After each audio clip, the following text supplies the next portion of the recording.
Boxing, the sweet science, a one-on-one sport where anything can happen. It's a sport where lives are forever changed. Inside the squared circle, a poor kid can become a legend and boxing royalty that is celebrated by millions of fans from around the world. Inside the ring, lives are put on the line and fate is forever changed. Boxing is the theater of the unexpected. The squared circle is the chamber of truth, and sometimes pushing athletes beyond ordinary human limits, driving people to do unordinary things that make them seemingly become like real-life superheroes with extraordinary powers. Today we're going to take a look at 10 boxers knocked out of the ring on live TV.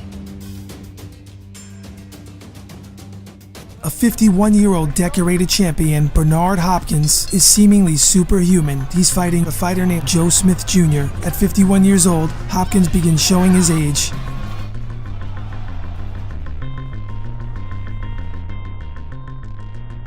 His last fight, and Rayfield suggested to Hopkins 2 possible opponents.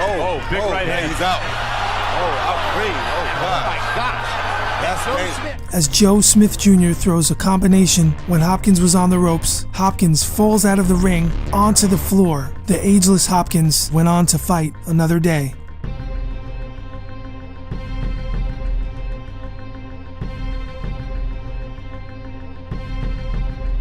An up-and-coming brawler with a lot of power was fighting an older, seasoned Cuban fighter, former champion Joel Casamayor. Call anyone champion. They've squandered whatever legitimacy they've had.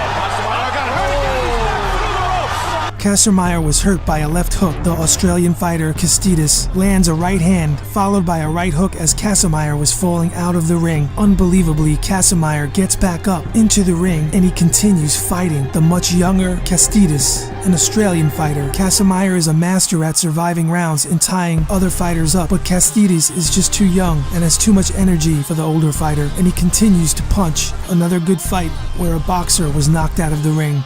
Oleg Mozgov fought a fighter named Hasim Rahman. Both Rahman and Mozgov had enough power in each hand to finish the fight with one punch. Rahman has been landing at a high rate for the last couple of rounds, both the body and the head. Right hand by Mozgov, and now Rahman wobbles.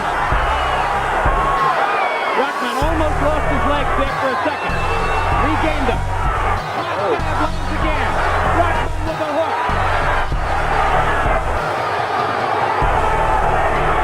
Trade, and Rahman holds on. Professional move by Rahman there, but he still doesn't have his leg. Come on, get out. Come on, let's go. One of the questions in some fights about Rahman has his stamina. Right hand puts Rahman on the floor right next to me. Right next to me. And he doesn't look like he's going to get up. Oleg Mozgov hurt Hasim Rahman. Hasim Rahman was holding on. Rahman tries to throw a right hand while he was surviving, and Oleg Mozgov threw his right hand. Oleg's right hand reached Hasim Rahman first. Rahman fell over the judges' tables onto the concrete floor. A TV monitor fell off the table and landed on top of him. Rahman was not seriously injured and went on to become the heavyweight champion by beating Lennox Lewis in an upset. Lewis across the ring.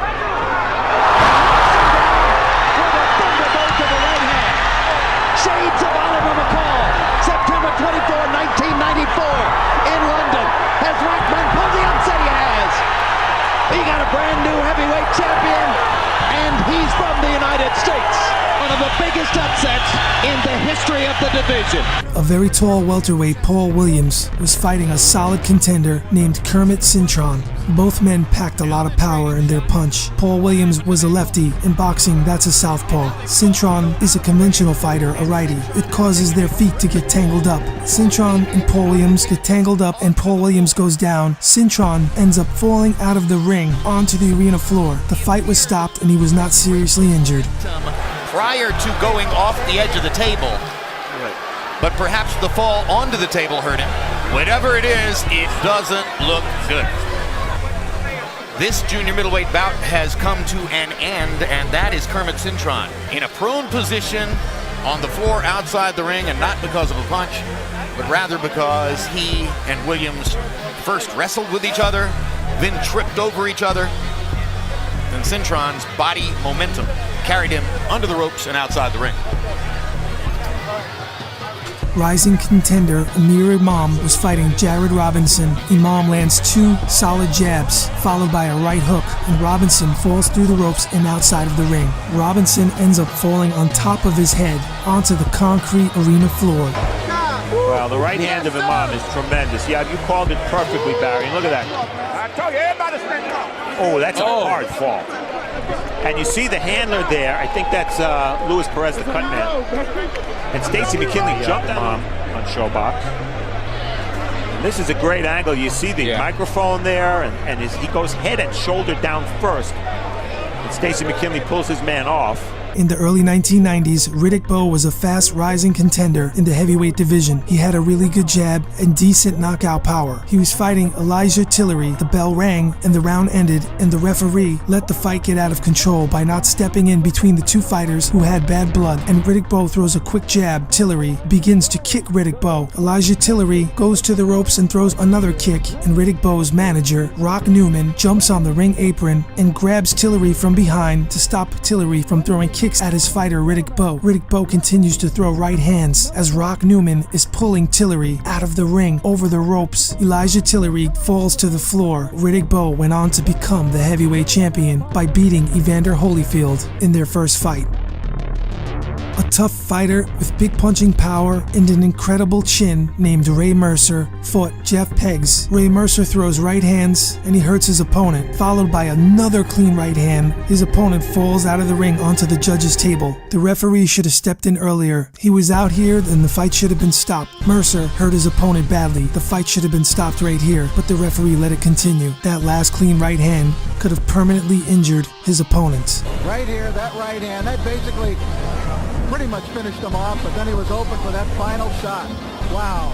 And Ray Mercer. Marvin Hagler was one of the greatest middleweights to ever grace the boxing ring. Marvin Hagler was landing clean right hands on a fighter named Hamani. Hagler throws a left and then a right. Hagler, a champion in a southpaw with unbelievable power, lands a left and then a right, followed by another left and a clean right hook. Hagler's combinations destroy Hamani, causing Hamani to fall outside of the ring. Supposedly, the ropes were loose all night during the prelims. They were never anchored down tight, and this helped cause Hamani to get knocked out of the ring, accompanied by Marvin Hagler's ferocious punching power. Marvin Hagler will forever be an all-time great in boxing history. Right, and he's practically out cold at that point. Before Gennady Golovkin, aka Triple G, was a world champion and a famous fighter, he had to come up the hard way. The undefeated Triple G is gifted with amazing punching power, and he was fighting Nibiru Ishida, a well-skilled Japanese fighter. Ishida found out how powerful Triple G was on this night. Triple G throws a right hook and lands it clean. Ishida gets knocked halfway out of the ring. A ringside physician is holding Ishida's head to make sure there is no more damage. This right hook from Golovkin, we now know, when landed clean, will probably knock out every man on the planet. Unfortunately, Ishida found out the hard way. Heavyweight Shannon Briggs versus Sergey Laevich. The fight went late. Both men were tired. Briggs had just enough steam to finish Laevich. A body shot sent